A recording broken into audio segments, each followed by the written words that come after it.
welcome to Sunrise Life, the podcast where we have deep conversations with fellow freelance models. And today I have Jade Kitty Dawson on the line. Say hello. Hi, everyone. Nice to meet you all. Well, Kitty, thank you so much for taking this time to do the podcast with me. I know we've kind of been going back and forth for what seems like at least a few months now, and I've finally was able to nail us down at the same time, even though you're on the other side of the earth. Yeah, definitely. A 7-hour difference, so we've done our best. Yeah. You are out in the UK? Yes. That's cool. What's the modeling scene like over there? Honestly, it's very different to Europe. I'm not sure if you've toured Europe before, but it's a bit lower paid than Europe and other countries, but I tour internationally so much. But to international models coming here, they sometimes find it hard to break even due to the costs of coming here and the pay they're receiving. However, there are some photographers who will pay an international model's rate here, but it's not as much in their budget as the European photographers, if that makes sense. I see. So when you travel out of the UK, you make a higher profit margin? Yeah, usually, but it can depend because some tours can be hit and miss. Maybe you know what I'm talking about because you've been doing this a long time as well. Yeah.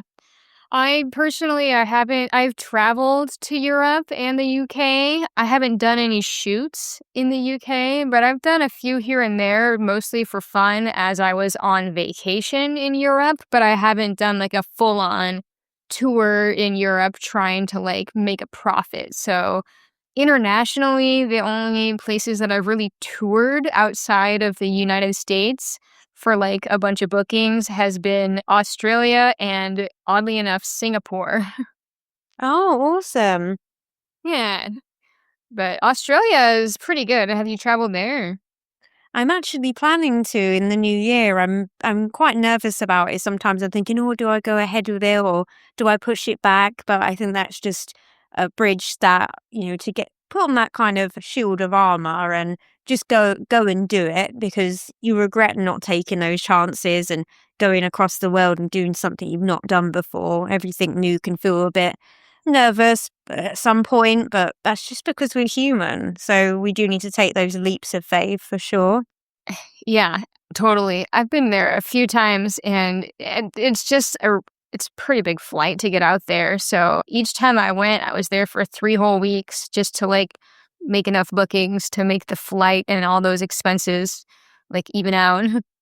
Yeah, I get that. I'm planning to do 2 weeks, but then I was thinking it might be best for 3 weeks and it gives you a few days to look around and see things because I don't know about you, but it's a 22 or 24-hour flight from me. Oh my So, gosh, yeah. yeah, it's quite crazy. And going all that way, you want to see something as well in the time off because there's lots of cool things to see across the world. Yeah, absolutely. And, sometimes photographers want to shoot at places that you would have been a tourist at, I suppose.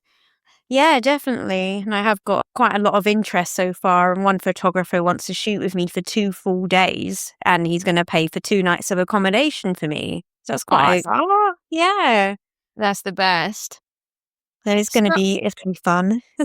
that's awesome. So let's rewind and go back to the beginning of your modeling career. How did you first get into modeling? I first was doing something called site modeling. Have you heard of that? Site modeling. I'm not 100% sure. Explain it to me.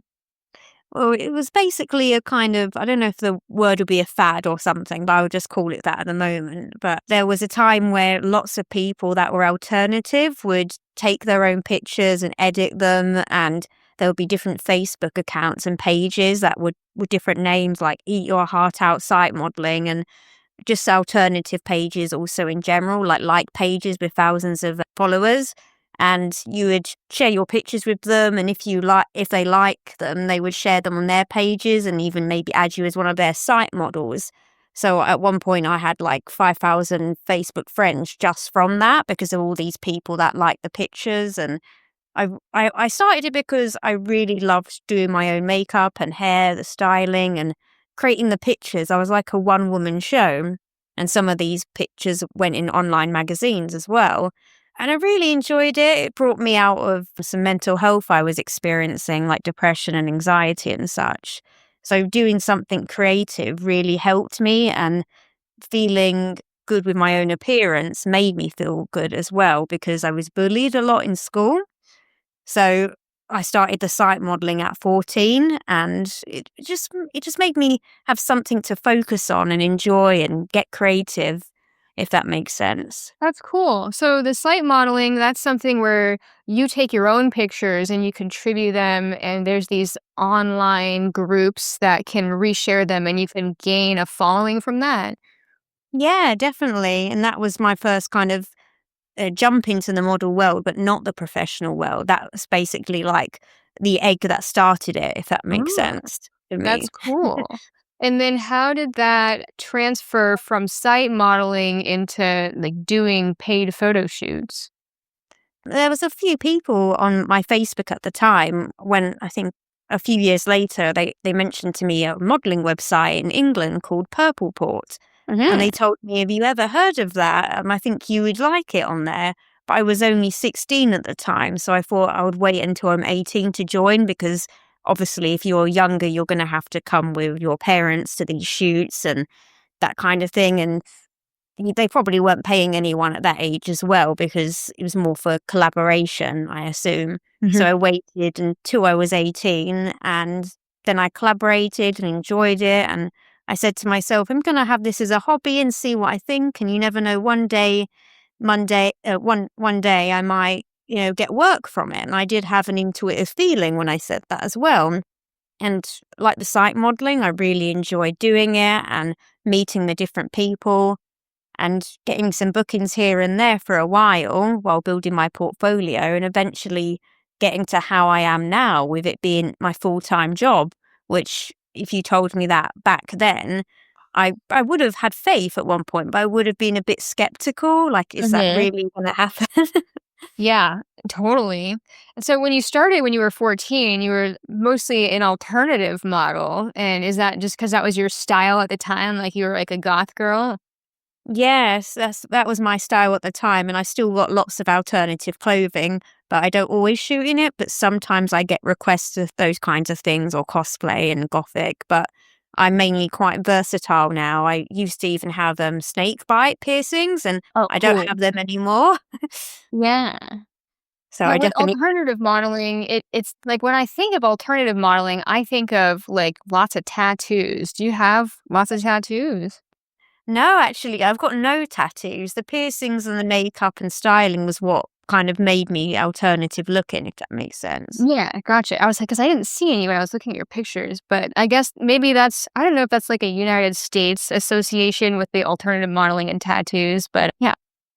Yeah, or in England, they would say the same, or someone with lots of piercings, or a bit of both. But there are some alternative models with no tattoos, but it's more common these days for a model that's alternative to have tattoos, or even any model to have at least one or two. Mhm. Yeah, makes sense. I have a couple myself. Uh, Ah, nice. yeah. So over there in that your region of the world, purple port is definitely like more dominant because over here, purple port for me, there's not as many photographers and models in the US that are on purple port. I think it's starting to get more popular over here, but when I first signed up for purple port, they eventually just like shut my account down because there's no activity for several months. Oh gosh. Yeah. I didn't know they did that, because there's some photographers that are on there and it will say they've not logged in so many years and they're still on there. And I think, what? Why would you, they've not been active in 3 years. So maybe Yeah. they've just changed things now. But I know it's not as popular in the US. There's so many websites and social media and so much different opportunities. But Purple Yeah. Port isn't the only site the English models use. There are various, and Model Mayhem sometimes goes about, but there's quite a few. But some are not worth it for me, or some may be higher levels that I don't do, like adult. So I Right. stay away from those sites, because Yeah. sometimes with those sites you may have some people trying to ask for extras as such, which we're models, we don't do that. We're here to do the modeling. Right. Yeah. Tell me about it. Yeah, I know what you mean. So as far as like your range of modeling, you do the alternative modeling and I see lots of like beautiful portraits and fashion and some lingerie on your page. Do you also do artistic nude modeling? Yes, I do tasteful and artistic nude modeling, and I've done that since I was 19. I'm now 27, so I've got a lot of experience with art nude now as well, and I feel so comfortable. Right, it's strange. Some people would ask, "Oh, how don't you feel a bit nervous doing that, or body conscious?" And I say, "No, it just feels like I'm just walking around in an outfit in a way." Yeah, that makes sense. So when you first started doing the artistic nude modeling, did you have any resistance to it at first, or did anybody in your friends or family circle like give you any kind of resistance? I would say I think going to the kind of the start of it would help explain that a bit more. For Okay. example, I wasn't ever envisioning to do art nude modeling when I started. I knew there was models that did nude, but I was thinking of fashion and lingerie and maybe a bit of topless. But then working with many photographers and them telling me, "Oh, I think you'd be great at art nude, Kitty. You've got a great figure for it," and you would look, they would say lots of nice things about it because I had the physique that would work well with that, or one of the physiques, let's say. So Mhm. I did my first collaboration shoot with a photographer I trusted up to Art Nude, who was a professional. And I remember getting so many goosebumps and feeling a bit nervous, but enjoying trying this new kind of modeling. And then seeing the photos after, I was so amazed and happy. And I thought, wow, that's me. I didn't know I looked as nice as that. And but of course I knew I looked nice in some way, but you don't know how you look completely unless you've done a shoot like that. And then Yes. when I did it, I decided to do obviously start doing more collaborations and build an art nude portfolio too. That's good. I'm glad that your introduction to nude modeling was positive. Yeah, there was some family members that were against it, like my mother or an auntie, but that's good. I'm sure maybe it's happened in your life. There's been a friend or a family member that weren't sure about it. Mhm. Oh, definitely. Yeah, my family was really conservative. And also, like, from what I hear, the United States is a little extra weird about nudity in general, and there's more stigma about it. Like, what's it like as far as nudity stigma over in the UK? And I don't know how it compares exactly, but I would say that so many people, the general public, would assume that nudity is sexual or nudity is porn straight away. However, Mhm. there are some groups of people that would, realize it's artistic because I've done nature shoots before in water and such, and I've seen people come by, and some people have just walked past and said, "Oh, wow, it's great what you're doing. You're going to get some great photos."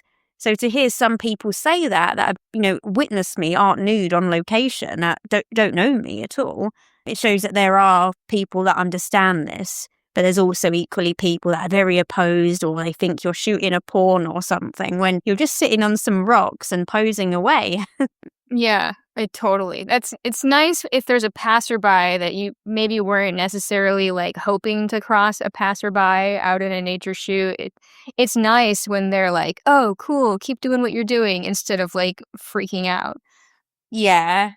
I've had more people supportive than freaking out, but of course the people that just look and then turn their head and continue walking and they're a bit like shocked. Yeah, man, tell me about it. Yeah. Speaking of freaking out, I have this part of my podcast where I ask everybody, can you recall any crazy photo shoot experiences that you would like to share? And this could be like anything, like crazy good, crazy bad, crazy weird, weird passerbys, crazy photographers, crazy photo shoot ideas. Like what is one or two of your craziest modeling stories?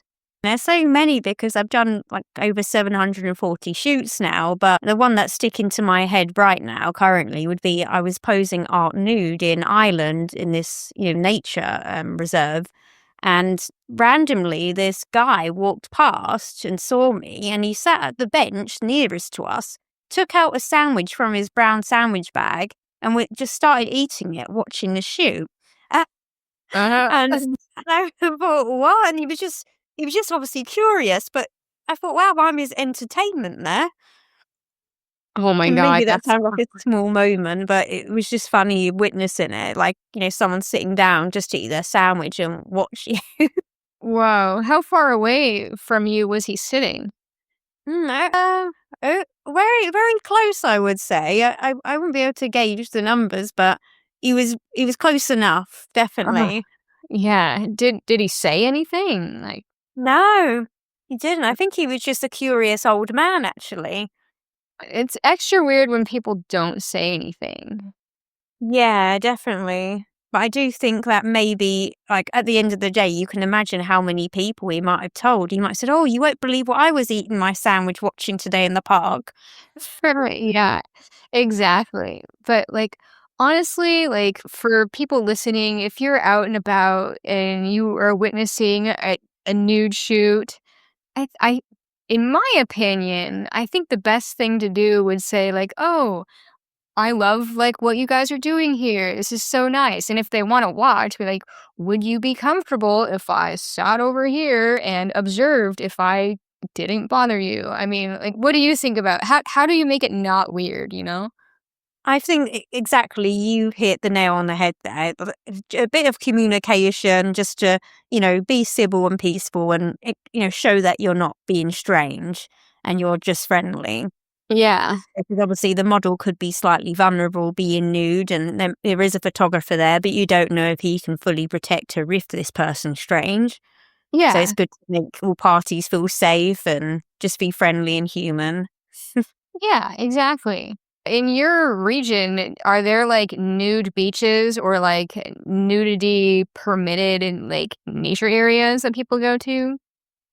I've heard there are some nude beaches in England. I've not been to them, but I've also heard there's like nudist events, like maybe there's some kind of nature event that has a hot tub and a kind of big cabin or something, and people will go there, but that's nudist. But as for a nudist beach, I've not been to one. I walked onto one in Spain just after a shoot, and I'd done like a selfie, and the amount of people that was looking at me walking past because not a lot of the time a young, like, really in shape lady is walking down there.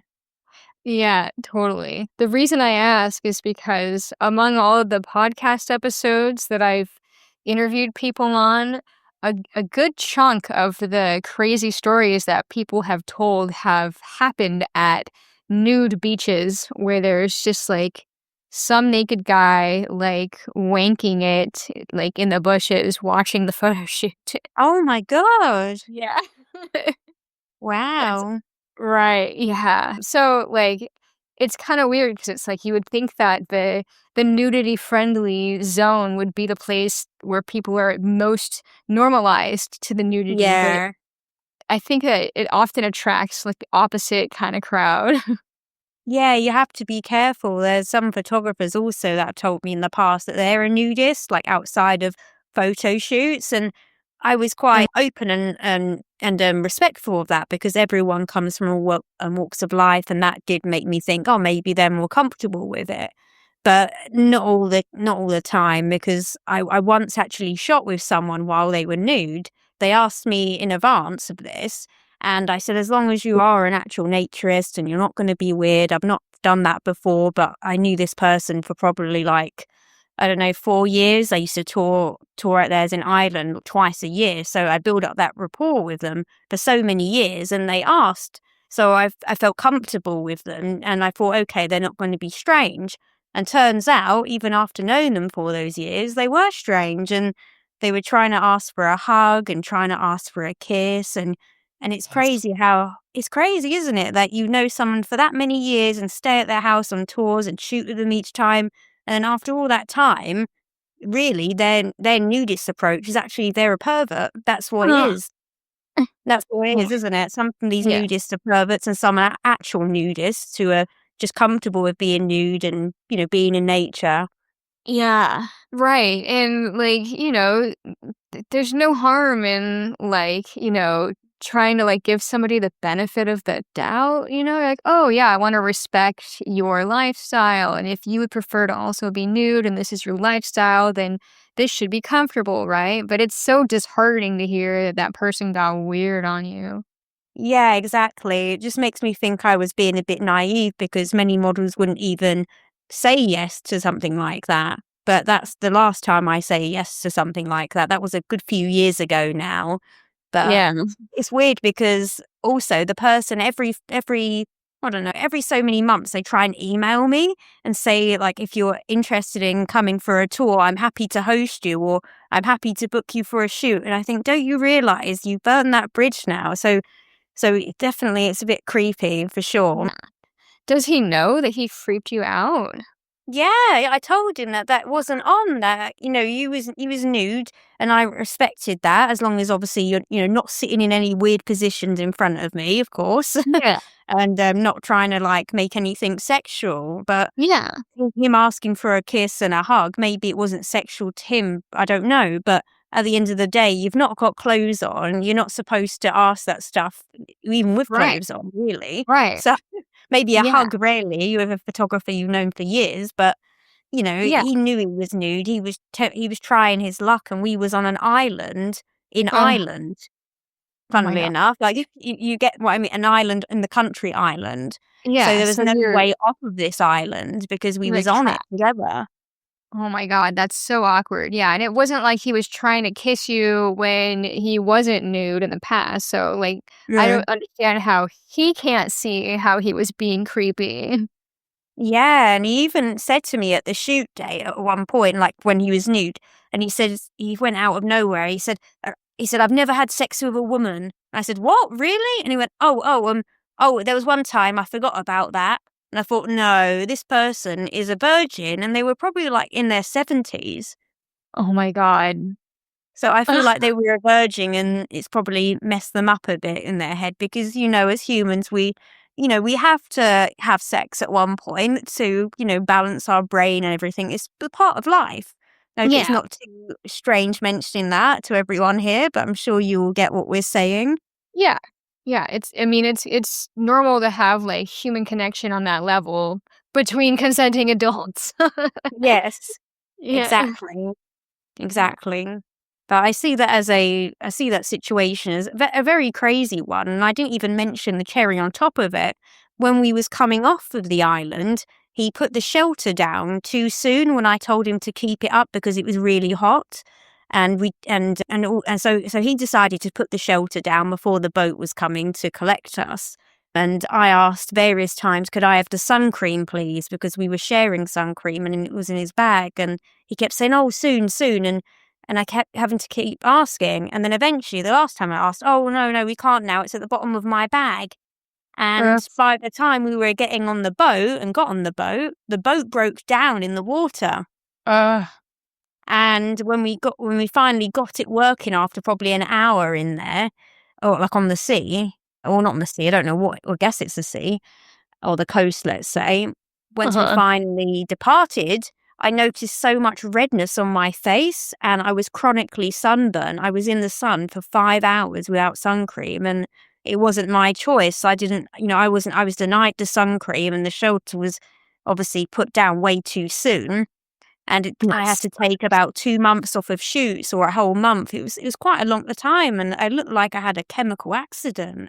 Oh my god, that's terrible. That's Yeah, but uh, luckily I'm fine now, but something like that really affects your confidence, and sometimes looking months later, you're thinking, "Oh, do I still look red?" Because it's, psychologically traumatized you, that amount of sunburn. yeah. Yeah, and some people that, if you don't make a living off of, like, the appearance of your skin and stuff like that, like, a lot of photographers don't even use sunscreen, they don't care, they don't think about it, and they're not necessarily as empathetic of the model who it's like, "We can't have tan lines, we can't have, like, a burnt face, like, come on, like, that Yeah. sucks." He kept on asking for it, and he was like, "Oh, yeah, we'll get it later." That sucks. Yeah, definitely. It's crazy. But I feel like that is quite an interesting story, even though being in that experience, you didn't enjoy it. It shows that I've come through that and kind of some signs to look out for in a person, because even if they're seeming nice and you've known them for a long time, you need to Mhm. kind of assess someone psychologically a little bit more than the usual job being a model. And I already do Yeah. that, but I thought I mastered it, but that showed me that I still had things to learn and I was a bit naive. Girl, like, I've had similar situations with other almost always a male photographer where you trust them for years and then they do some weird shit and it kind of like makes you lose faith in humanity a little bit because you're like, oh, I thought I knew who and how to trust, and then somebody breaks that trust severely. And like freelance modeling, it's like, especially with people that you work with regularly for years, you might not know that that person has like, maybe they have a crush on you and they're hiding it, and then one day they're gonna like spring something on you. Like you never know. You guys, they have to be always watching your back, unfortunately. Yeah, it's just about safety first. And I've noticed, obviously, from working as a model for so long, that there's more good apples than bad. And It's it's like with people, there's more kind people than horrible people. So, yeah, that's good. It's good that I have so little negative experience, because some models, they've stopped modeling because they've had so many negative experiences. Yeah. It's true. And I mean, I've definitely had a wide range of experiences, but I would agree with you. I would say that 90 to 95% of people that I've worked with are nice and respectful and cool. But it's when it comes to the 5 or 10% that are like a little crazy, or they have like something up their sleeve that you don't find out until later. It's those stories, I think they're important to share because it helps other models be aware of what could happen. Yeah, definitely, because there's so many models that just, accept every shoot they get and they don't think anything about the messages they're receiving. And they do tend to have more negative experiences because they're not kind of using psychology in some way to see it's like, oh, well, this person's being a bit blunt with me here, or they seem a bit strange with what they're saying. They just think, oh, they're booking me for a shoot and that's it. So you need to be a bit more safety conscious, but also, of course, kind and not, I don't know, open-minded is the word. I'm thinking go for outgoing. So kind, outgoing, charismatic, and obviously being passionate about what you're doing will get you a long way. Yeah. Yeah, I agree. Definitely, like, being able to read between the lines when somebody's, like, emailing you, it's really it can be helpful, or, definitely checking references on new photographers and stuff.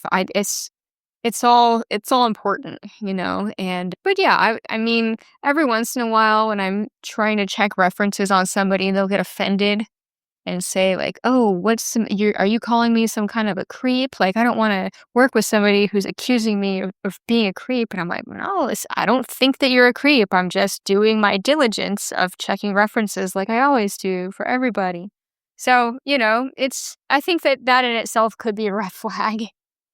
Yeah, but sometimes it's just they built up so much of a rapport from themselves when we haven't seen it yet, and they quickly like get annoyed because they would never want to be associated with that. There's a guy in Geneva who said he hosts models a lot, and like on Instagram, and he sent me a big list of all these models he's hosted before, but I didn't check them out just yet because I'm not staying there anytime soon. And I just asked him, I said, "Oh, with the room I'm staying in, is there a lock on the door?" And he said, "A lock on the door? Why do you ask that? I work with so many models."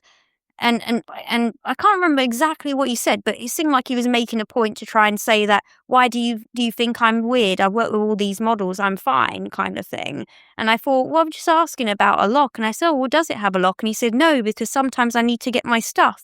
And I thought, well, surely with me out of the room, but I didn't further message about that because I thought he seemed like he was really offended. But I was asking Mhm. about, the lock. And I thought, but isn't that a normal thing to ask? Right, yeah. I mean, I feel like if somebody gets offended when you're asking, like, basic safety questions, like, that could be a red flag. It's like, yeah, maybe you've hosted a lot of other models, but, like, some people have certain things that they need to feel safe and comfortable, especially when staying at the house of a man they've never met before. Yeah, exactly. It would make me feel more comfortable having a lock unless I knew the photographer for a long time. Yeah. Yeah, totally. And so when you're traveling, do you often look for hosting with other people or do you get hotels? It differs. I would say I get Airbnbs more often, but there's some places I will go with a host and photographer, and sometimes I've even not met this photographer and only checked all the references of models who stayed there and asked them, "Oh, how has he been during the stay?" And once I've got that get go, I will, fly out to start my tour and meet this photographer I've never met before and stay Mhm. in his house, which sounds quite crazy, but Yeah. yeah, as long as you've checked all the references of who's hosted, then you are safe. Yeah. I mean, I've definitely had some weird hosting situations in my past as well. Yeah, and it's like somebody can be fine for a 2-hour shoot, but then staying at their house is weird, you Yeah, totally. know? But like with anything, like most of my experiences have been positive. So for everybody listening that just think that, oh, this whole world is just full of a bunch of negativity, it's not. It's just, it's more important, I mean, to talk about. Just like not everybody wants to hear all the fantastic stories where the shoot went fine and they were great and everything was perfect because it's like, good, that's what's expected.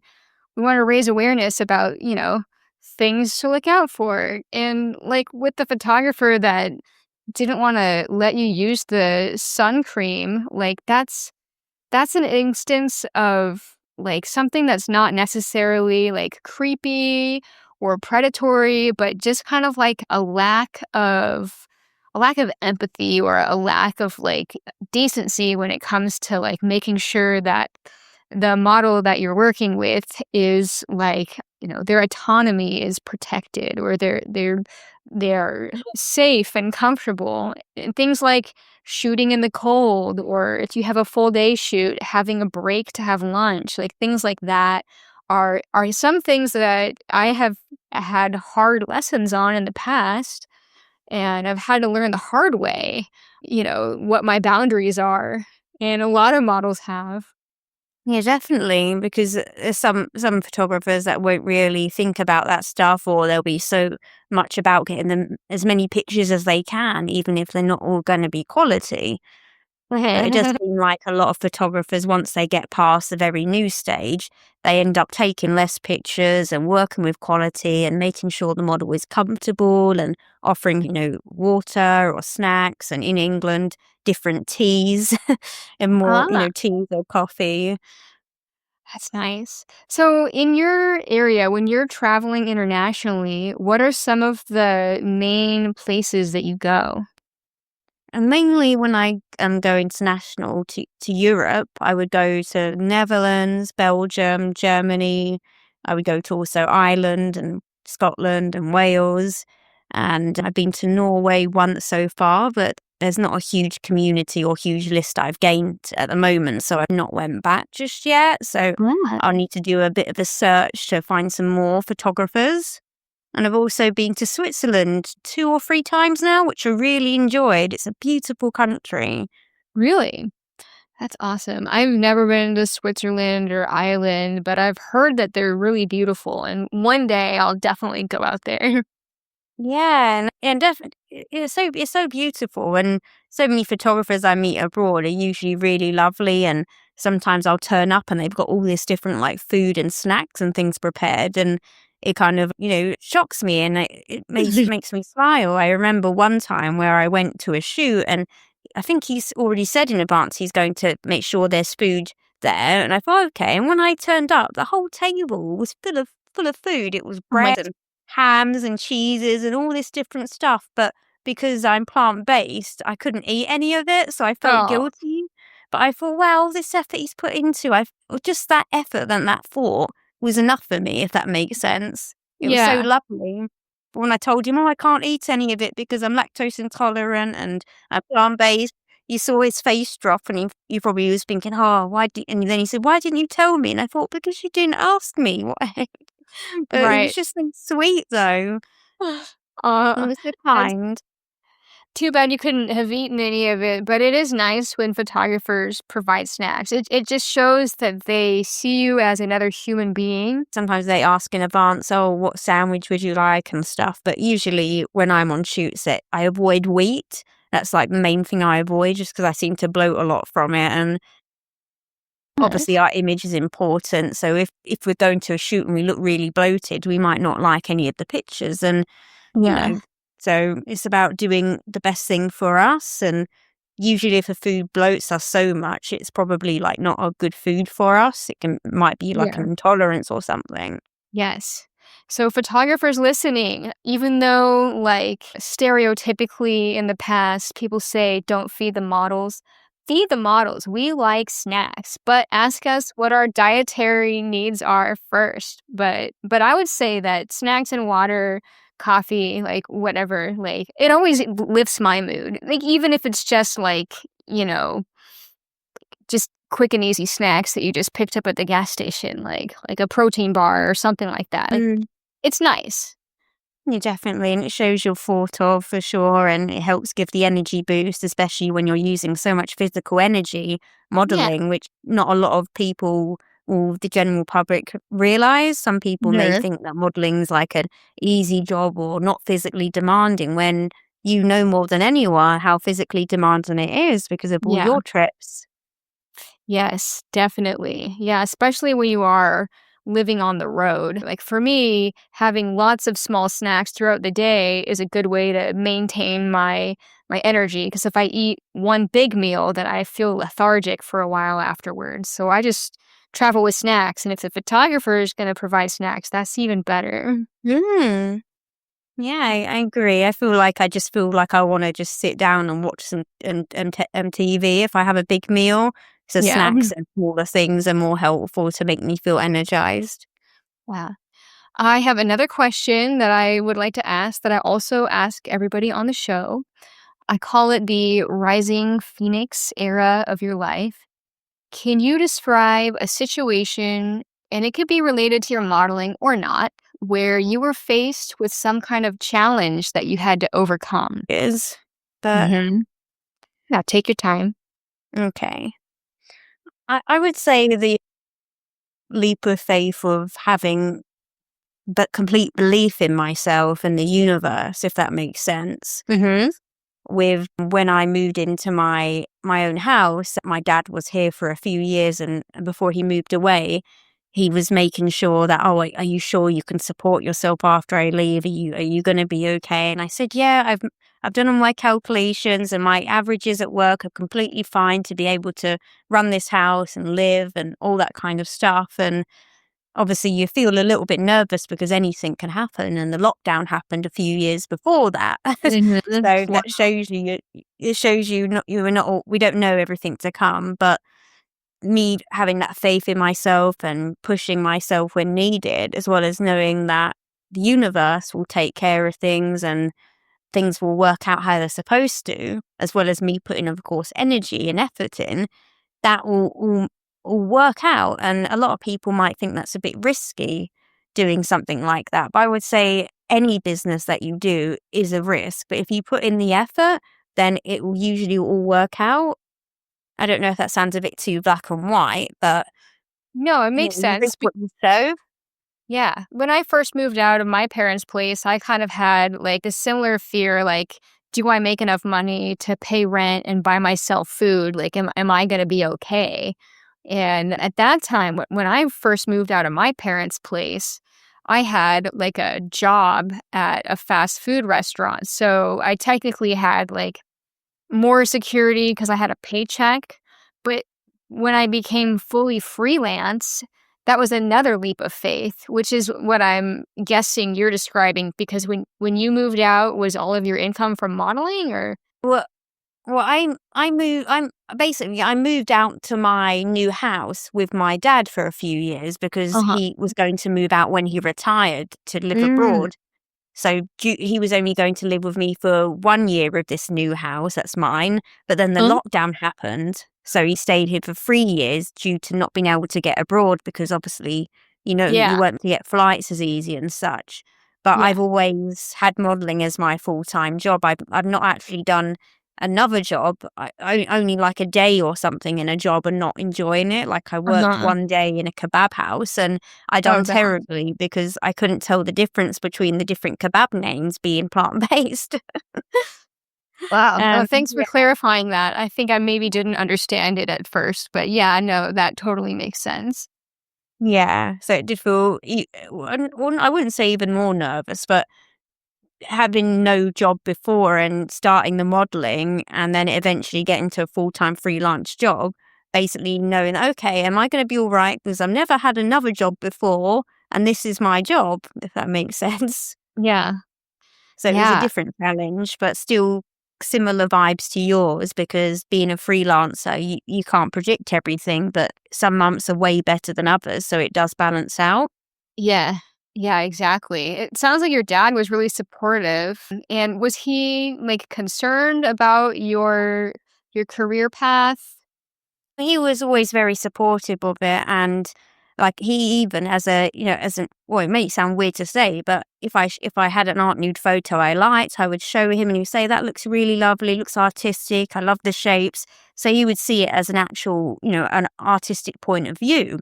Whereas if I showed it to my mum, she would say, "Well, I Mhm. don't want to see that. I don't want to see your bum. I don't want to see that." And even if I sent a lingerie photo to her, she would say, "Oh, I don't want to see your bum," or she would say something. So she wasn't really as supportive of it, where he was, which probably sounds quite strange. Well, as another fellow freelance model, to me, it personally doesn't sound strange, but I'm sure to people that are not like in the industry, they might think it's strange. But no, I know what you mean. Like my mom at first was definitely like that. She was like, my parents were kind of like really conservative and religious. When I first started modeling, they kind of were like, what the fuck, like yeah, but it was a long, long path for my parents to come to accepting what I did. But I had blocked my dad on Facebook for a while because he was upset about my modeling and my lifestyle. And eventually, like, just a bunch of stuff happened in our life, and I kind of shared with him how the industry works, and it made him more comfortable, and I unblocked him on Facebook, and I started letting him see some of my photos, just the ones that I would post on Facebook, which, you can't post like nipple on stuff on Facebook, but you could post implied nudity. And so Yeah. every once in a while, he would like comment on one of my modeling pictures that, "Oh, this is very creative."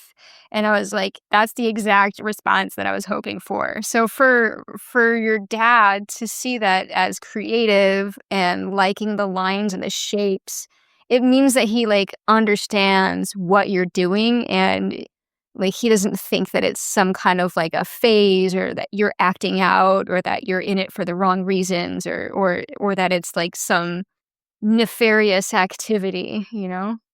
Yeah, I'm really glad how supportive he is because usually, like, the male parent can be more stricter with something like that from what Yeah. I've seen.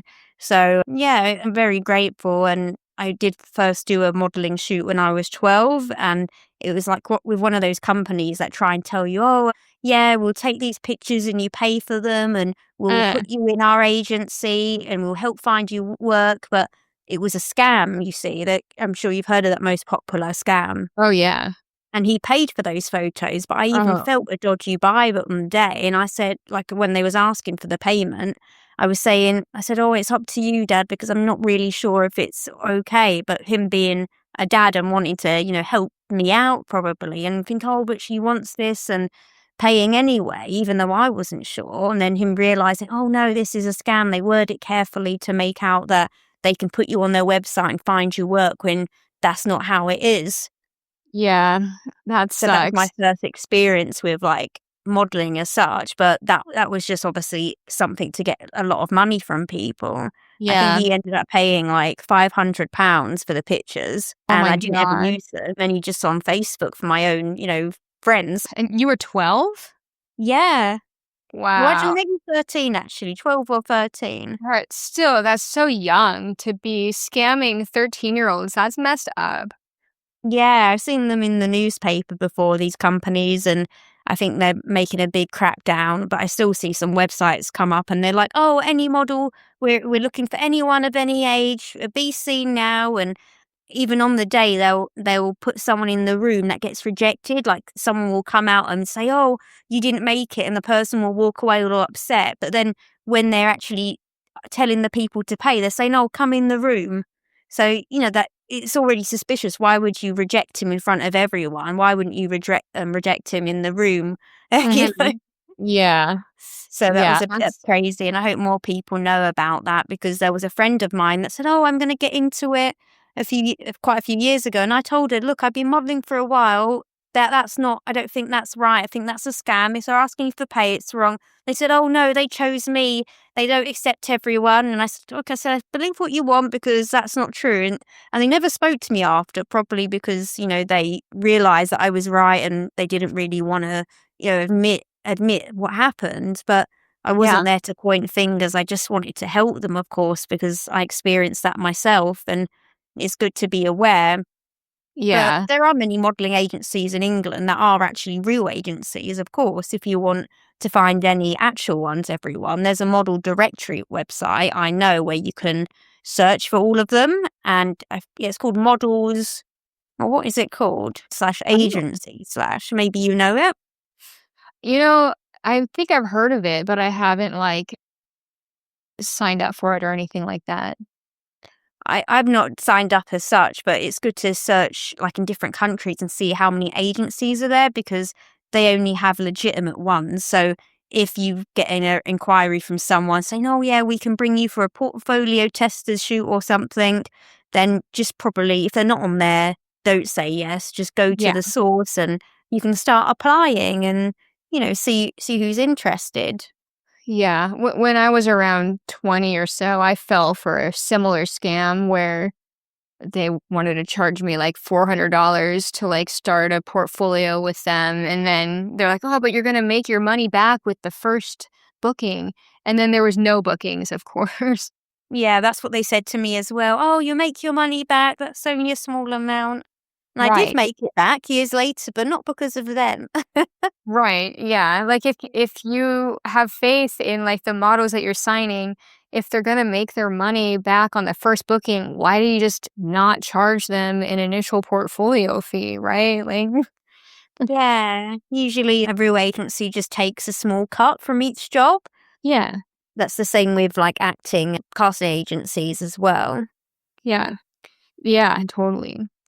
So I have another question, and this is like kind of unrelated, but since your name is Kitty, I wanted to ask you, do you like cats?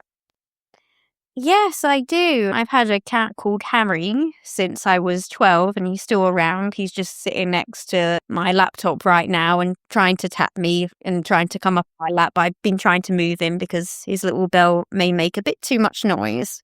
Oh, I haven't heard it at all, by the way. I think I saw your cat when I was scrolling on your pictures today. Is he black and white? Yes, he is. God, that's awesome. But that is partly why I named myself Kitty. It was Jade Kitty when I Oh, had a page called, I think it was actually Jade Kitty Dawson Saurus, like when I'd done the site modeling. So very a wow. scene or emo name at the time.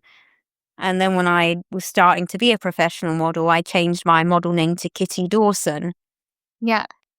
Yeah. And that sounds realistic enough for somebody to believe that it's your real name too. And I love it.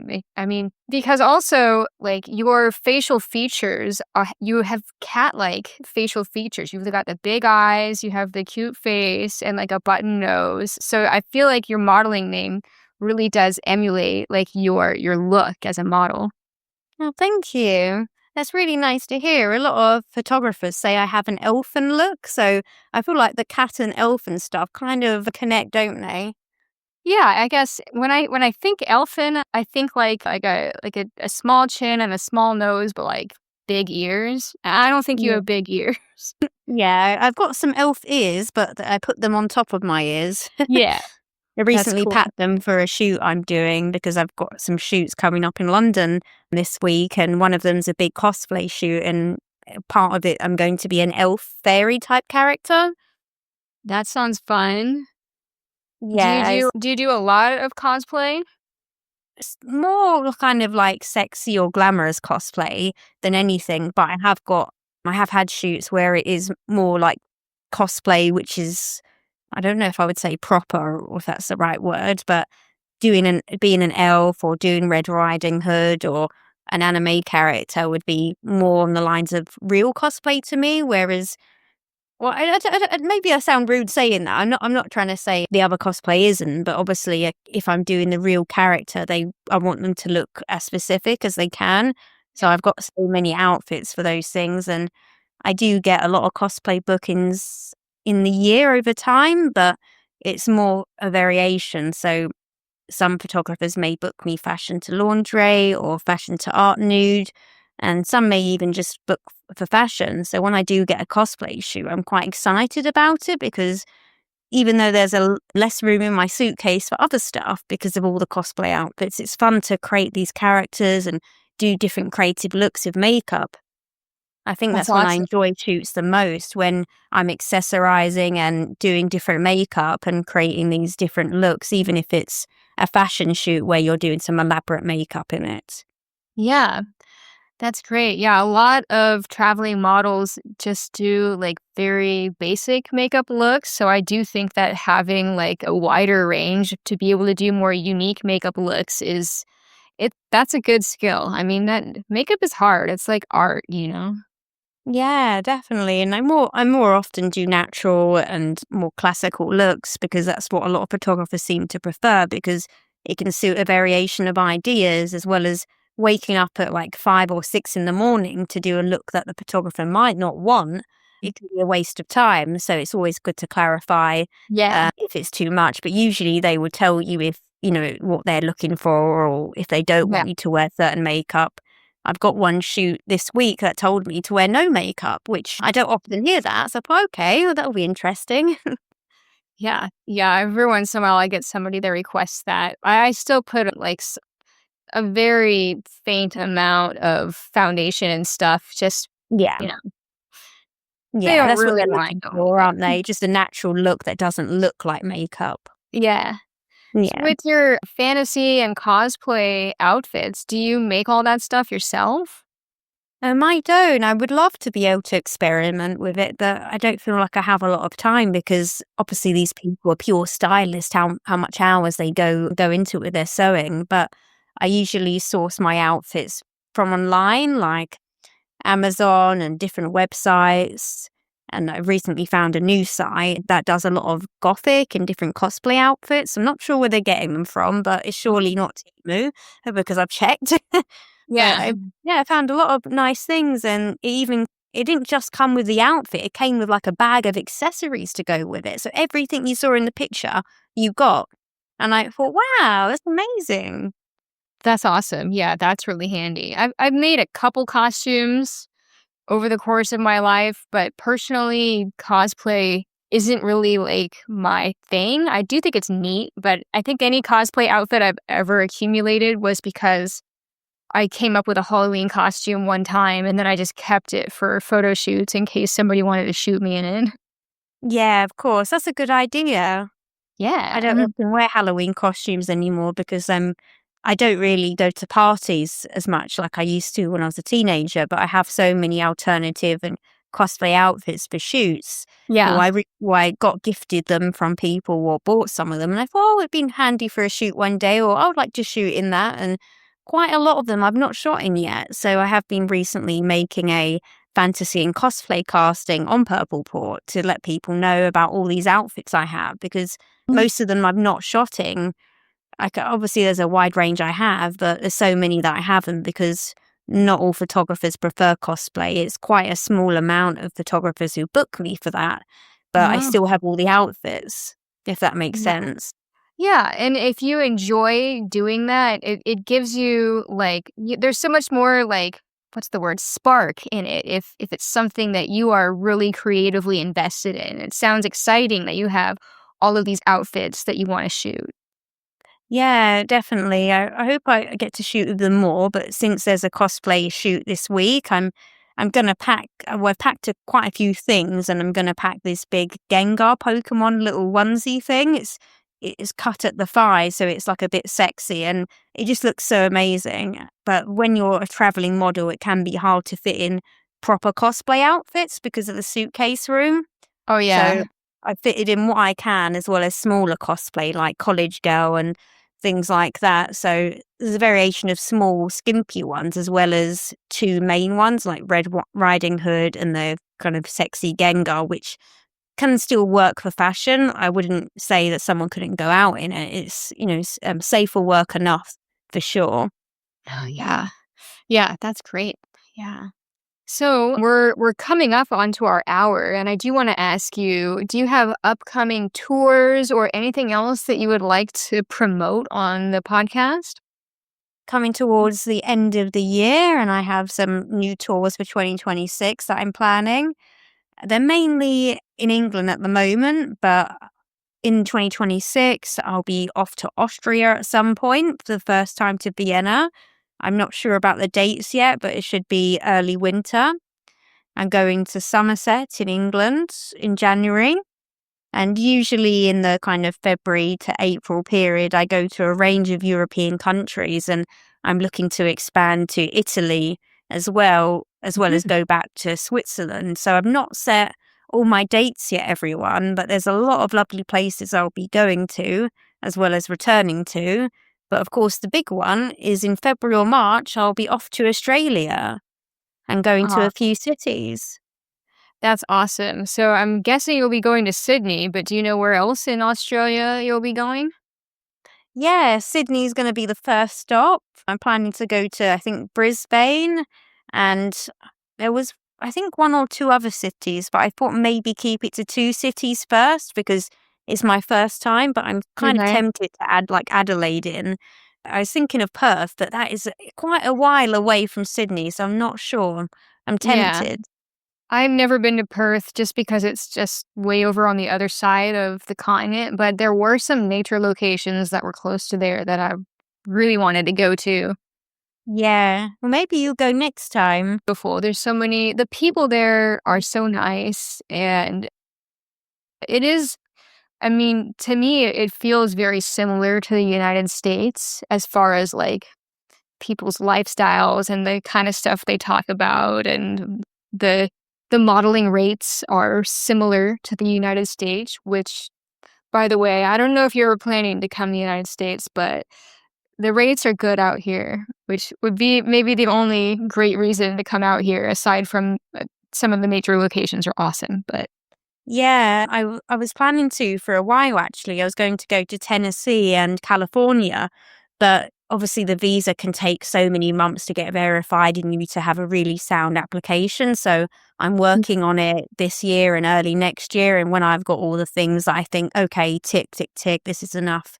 for the application, then I'll apply. It's just I don't drive, so I have to mainly stick to the public transport states, which isn't as many. Yeah. That, I mean, I if I were to recommend a place in the US to go to with lots of photographers and a good public transportation, I would say New York for sure. I was thinking that too. I don't know anywhere else that would. I just know New York has a subway, so Yeah. yeah, but I don't know any photographers there just yet, but of course Yeah. there's directories I can look into. Yeah. But I know a lot in California, but obviously I don't know how the transportation's there. Well, if it's of any help, I can say that the first 5 years of my traveling modeling, I couldn't rent cars. So I had to plan out like my shoots as far as like, am I going to take the bus or am I going to take a cab, or is a photographer going to pick me up and drop me off? And a lot of times photographers are willing to pick you up if it's not too far away. So if you're able to plan your shoots out in a way that they're not too far away from each other, and then from one city to the next, just take a Greyhound or like a bus or a train from one major city to the next. It's totally possible. Okay. No, Yeah. that's good to hear that there's still possibilities because I've got some American friends and some of them are taking like taxis everywhere they go. And I thought that may add up a lot. I was a bit Yeah. No, concerned, but that's, you don't have to take taxis or Ubers or, is there Uber in the UK? yeah, there is. Okay. Yeah, you don't have to take Ubers everywhere. If you plan ahead far enough, it is possible, but yeah, I mean, you'll figure it out. If you come to the US, I'm sure you'll have a great trip. Yeah, I definitely will, and I'm sure it'll be in the pipeline for next year, maybe the year after at a push, because once I've got the Australian visa, it's good to go there a few times in the year. So I'm not sure if I can balance Europe, Australia, and the US in the same year. That sounds like a bit of a hectic time with not enough me time to reset. So I'll see how it goes. Maybe I can fit it in comfortably. Cool. Right on. Well, that's awesome. Well, thank you, Kitty, for taking the time to do this podcast episode with me. I've had a really great time getting to know you better and learning about what it's like modeling in the UK and in Europe and in your past experiences and your crazy photo shoot stories. It's been a fun episode. Yeah, it has for sure. And I'm sure we could talk all day about this kind of stuff and the logistics and how to get around Europe and all that interesting stuff. But we'll save more for maybe next time. Yeah, sounds good. Cool. All right, well, I'm gonna let you go, but I'll touch base with you over Instagram about like follow up. Okay, great. I hope you have a great night or day